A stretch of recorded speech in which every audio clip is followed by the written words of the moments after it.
Hi, I'm Erica Lewis. I'm the owner of Copper+Plaid Fine Vintage in Greenpoint, Brooklyn.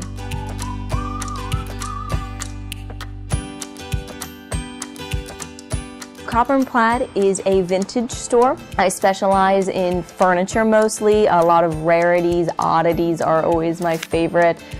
Some of the pieces in my store are handcrafted, if I have the time, which sometimes I don't. But I try to find very unique, interesting pieces. I travel all over the United States, usually from Maine to Florida in a little van that I have, and I explore small-town America, finding the rarest stuff I can find.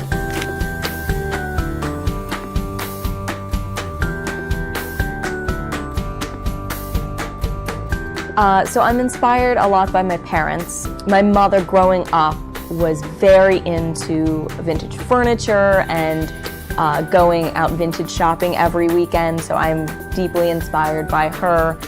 She definitely sparked my passion for kind of finding those hidden gems. And then my father owns his own business and has for many, many years, and his entrepreneurship really rubbed off on me. He always was very encouraging for me to open my own business or explore possibilities anywhere that I could find them. So I think that combination really did it for me in terms of opening up a vintage store.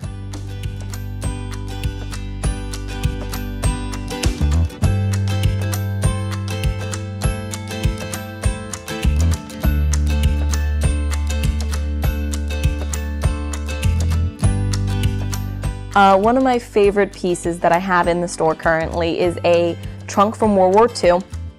It was used to transport radar equipment for the Navy, and it was designed by Seaberg, which was a company that specialized in phonographs. And during World War II, they shut down the production of their facility on phonographs and started making radar equipment in trunks for the military.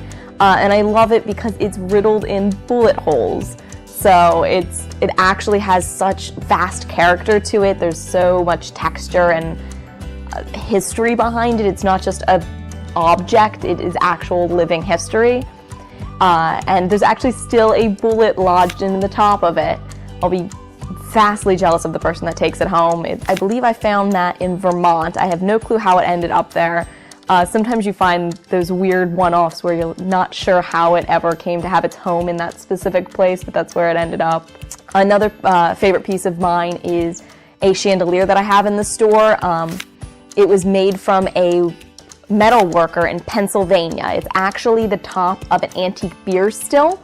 I worked with him on this kind of collaboration for a while because I wanted to get it right. I wanted to have a good feeling. And it's the antique top of a beer still. It's specifically the top of a mash tun, and we used horse chains and rope to kind of suspend it and then hung bulbs down through it.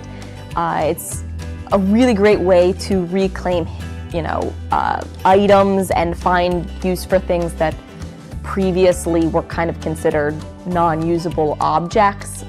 Another favorite piece of mine, I have a really cool 100-year-old saddle stool in the store. It's made in Egypt or Northern Africa. It's made of Rhodesian teak and it's inlaid with motif brass talismans.